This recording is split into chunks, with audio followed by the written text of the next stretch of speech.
OLED. You've probably heard of it before, especially if you're in the market for a new TV. But what exactly is it? And why should you choose an OLED TV? I'll answer these questions and much more in this video.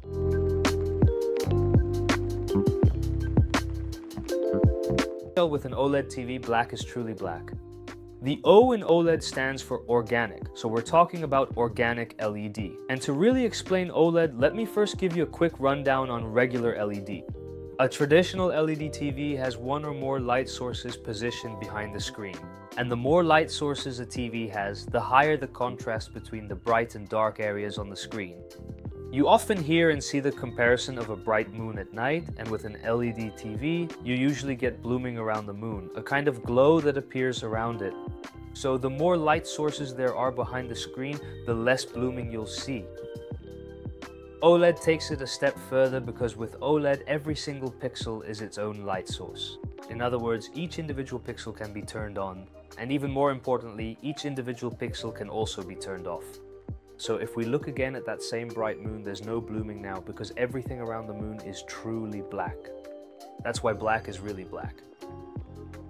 Besides OLED's perfect black levels, it also comes with a few other advantages. Because OLED doesn't have a backlight, so no light sources behind the screen, an OLED can be incredibly thin.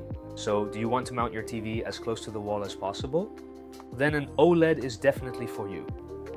On top of that, OLED also has an incredibly fast response time, which is super important for us gamers and sports fans. The individual pixels in an OLED TV can react lightning fast, giving you that ultra quick response. And in the past, OLED did have a few drawbacks. For example, an OLED TV used to have lower brightness and a bit more screen reflection. These days, that's been solved with various new technologies. For instance, modern OLED TVs use special new technologies to boost brightness and fight reflections with anti-reflective filters.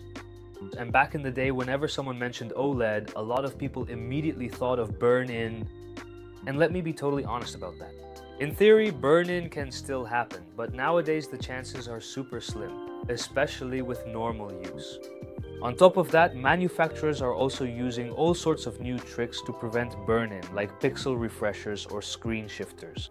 So even if that channel logo stays in the corner or your game interface is on all day, with these new technologies you really don't have to worry about burn-in anymore.